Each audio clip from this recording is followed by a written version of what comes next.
ఓం శ్రీ గురుభ్యో నమః. ఓం శ్రీకృష్ణ పరబ్రహ్మణే నమః. అద శ్రీమద్భగవద్గీత షోడశోऽధ్యాయః. దైవాసుర సంపద్విభాగయోగః.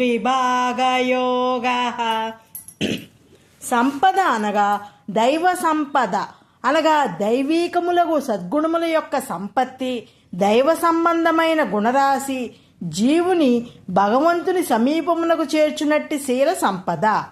శ్రీకృష్ణ పరమాత్మ దైవగుణములను అసురగుణములను రెండింటినీ గూర్చి విపులముగా తెలియజేసిరి. సద్గుణ దుర్గుణముల రెండింటినీ, దైవ అసుర సంపదల రెండింటినీ చక్కగా విభజించి తెలిపిన అధ్యాయం ఒకటిచే దీనికి దైవాసుర సంపద్విభాగ యోగం అని పేరు కలిగినది.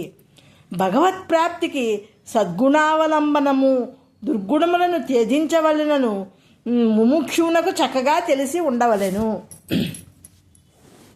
23వ శ్లోకము.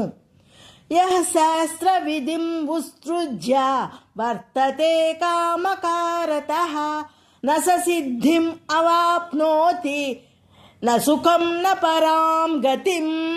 కాబట్టి విజ్ఞులెల్లరూ శాస్త్రాదేశమును అనుసరించియే ప్రవర్తించవలెను. ఓం తత్సత్.